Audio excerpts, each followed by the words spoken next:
ವೈಕುಂಠ ಏಕಾದಶಿ ದಿನ ಮೇಲೆ ಕರೆಯಲು ಎಷ್ಟೊಂದು ಪೂಜೆ ಪುನಸ್ಕಾರ ಇವೆ, ಎಲ್ಲ ನಿಮ್ಮ ಮಕ್ಕಳವೇ.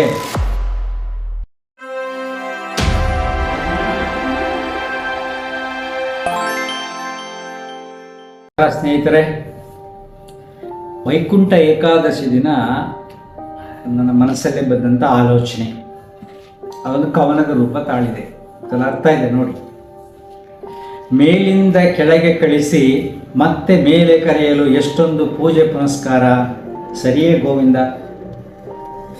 ಸೃಷ್ಟಿ ಭಗವಂತ ಮೇಲಿಂದೆಲ್ಲ ಕೆಳಗಡೆ ಕಳಿಸ್ತಾನೆ, ಪುನಃ ಮೇಲ್ ಬರೋಕ್ಕೆ ವೈಕುಂಠದ ದ್ವಾರದಲ್ಲಿ ಹೋಗೋ, ನೀನು ಅದನ್ನು ಮಾಡು, ವ್ರತಗಳನ್ನು ಮಾಡು, ಸನ್ಯಾಸಿ ದೀಕ್ಷೆ ತಗೋ, ಅದು ಮಾಡು ಇದು ಮಾಡು ಅಂತ ಎಲ್ಲ ಹೇಳ್ತಾನೆ. ಮೇಲಿಂದ ಕೆಳಗಿಳಿಸಿ ಮತ್ತೆ ಮೇಲೆ ಕರೆಯಲು ಎಷ್ಟೊಂದು ಪೂಜೆ ಪುನಸ್ಕಾರ, ಸರಿಯೇ ಗೋವಿಂದ.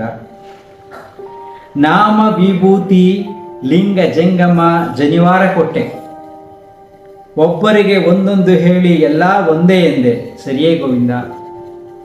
ಅಲ್ಲ, ಎಲ್ಲ ಒಂದೇ ಅಂತ ಹೇಳ್ಬೇಕಾದ್ರೆ ಒಬ್ರಿಗೆ ನಿನ್ನ ನಾಮ ಕೊಡ್ತೀಯ, ಇನ್ನೊಬ್ಬರಿಗೆ ವಿಭೂತಿ ಹಾಕ್ತೀಯ, ಇನ್ನೊಬ್ಬರಿಗೆ ಲಿಂಗ ಕಟ್ತೀಯ, ಇನ್ನೊಬ್ಬರಿಗೆ ಜನಿವಾರ ಹಾಕ್ತೀಯ, ಇನ್ನೊಬ್ರು ಇನ್ನೊಂದೇನೋ ವೇಷ ಹಾಕೊಂತಾರೆ. ಅದೆಲ್ಲ ಒಬ್ಬೊಬ್ರಿಗೂ ಒಂದು ವೇಷ ಹೇಳ್ಕೊಟ್ಬಿಟ್ಟು ಯಾರ್ಯಾರೋ ಮುಖಾಂತರ ಕೊನೆಗೆ ಎಲ್ಲರೂ ಒಂದೇ ಅಂತೀಯ. ಯಾಕಪ್ಪ ಬೇಕಿತ್ತು ಕನ್ಫ್ಯೂಷನ್ನು? ಒಂದೇ ಇದ್ರೆ ಸಾಲ್ತಿರ್ಲಿಲ್ವೇ? ಎಲ್ಲ ನಿಮ್ಮ ಮಕ್ಕಳಲ್ವೇ? ಸೊ ನಾಮ ವಿಭೂತಿ ಲಿಂಗ ಜಂಗಮ ಜನಿವಾರ ಕೊಟ್ಟೆ, ಒಬ್ಬರಿಗೆ ಒಂದೊಂದು ಹೇಳಿ ಎಲ್ಲ ಒಂದೇ ಅಂದರೆ, ಸರಿಯೇ ಗೋವಿಂದ. ಸ್ವರ್ಗದ ಮೇಲಿಟ್ಟು ಕೆಳಗೆ ನರಕ ಸೃಷ್ಟಿಸಿ,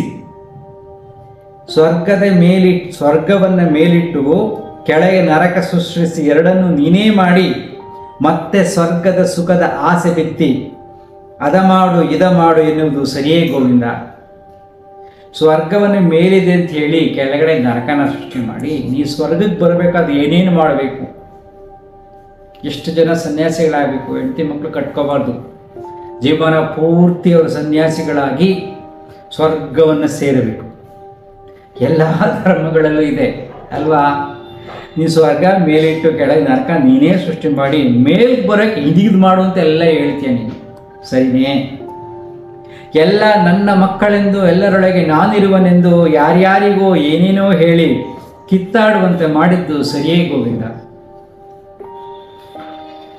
ಎಲ್ಲ ನನ್ನ ಮಕ್ಕಳು, ಸೃಷ್ಟಿತಕ್ಕದ ಪ್ರತಿಯೊಬ್ಬ ಮಾನವನು ಭಗವಂತನ ಮಕ್ಕಳು ಅಂತ ಹೇಳಿ ನೀನು ಯಾಕೆ ಅಷ್ಟೊಂದು ಧರ್ಮ ಮಾಡಿದೆ? ಕ್ರಿಶ್ಚಿಯನ್ ಧರ್ಮ, ಇಸ್ಲಾಂ ಧರ್ಮ, ಹಿಂದೂ ಧರ್ಮ, ಜೈನ್ ಧರ್ಮ, ಬುದ್ಧ ಧರ್ಮ, ಎಷ್ಟೊಂದು ಧರ್ಮಗಳಿವೆ ಭೂಮಿ ಮೇಲೆ. ಇವೆಲ್ಲ ನೀನು ಯಾಕೆ ಮಾಡಿದೆ ಒಬ್ಬನೇ ಆಗಿರೋನು? ಎಲ್ಲ ನಿನ್ನ ಮಕ್ಕಳೇ ಅಲ್ವೇ? ಅದೆಲ್ಲರೂ ಒಬ್ರು ಕಂಡ್ರೆ ಒಬ್ರಾಗಲ್ಲ, ಕಿತ್ತಾಡ್ತಾ ಇದ್ದಾರೆ, ಸೈನಾ ದೇವರೇ ಅಂತ. ದಕ್ಷಿಣದಲ್ಲಿ ಕಪ್ಪು ಶಿಲೆ, ಈ ಕಡೆ ದಕ್ಷಿಣ ಕಡೆಗಳೆಲ್ಲ ಒಳ್ಳೊಳ್ಳೆ ದೇವಸ್ಥಾನಗಳೆಲ್ಲ ಕಪ್ಪು ಶಿಲೆಯಲ್ಲಿ ದೇವರ ವಿಗ್ರಹವನ್ನು ಕೆತ್ತಿರ್ತಾರೆ. ದಕ್ಷಿಣದಲ್ಲಿ ಕಪ್ಪು ಶಿಲೆಯಲ್ಲಿ, ಉತ್ತರದಲ್ಲಿ ಮಂಜಿನ ಲಿಂಗದಲ್ಲಿ. ಸೊ ಮಂಜಿನ ಲಿಂಗ ಬೀಳುತ್ತೆ ನೋಡಿ, ಹಿಮ ಬೀಳುತ್ತೆ. ಅಲ್ಲಿ ನಾವು ಕೇದಾರನಾಥ ಬದ್ರಿನಾಥ್ ಹೋಗ್ತೀವಿ ನೋಡಿ, ಲಿಂಗ ಅಲ್ಲಿ ನೋಡೋಕೆ ಹೋಗ್ತೀವಿ. ಮಧ್ಯ ಭಾರತದಲ್ಲಿ ಮಾತೆಯಾಗಿ ಅಲ್ಲಿ ದೇವಿ ಜಾಸ್ತಿ. ಕೆಲವರನ್ನು ಮಾತ್ರ ಈ ದಿನ ವೈಕುಂಠಕ್ಕೆ ಕರೆಯುವುದು, ಸರಿಯೇ ಗೋವಿಂದ.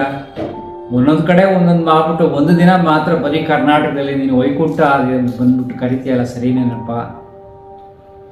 ನೀನು ಕಳಿಸಿದವರೆಲ್ಲ ಒಂದಾಗಿದ್ದರೆ, ಈಗ ದೇವ್ರಿಗೆ ಹೇಳ್ತಾ ಇದ್ದೀನಿ, ನೀನು ಕಳಿಸಿದವರೆಲ್ಲ ಒಂದಾಗಿದ್ದರೆ, ನೀನು ಸರಿಯಾಗಿ ಕಲಿಸಿದ್ದರೆ ಈ ಧರೆಯೇ ವೈಕುಂಠವಾಗುತ್ತಿತ್ತು.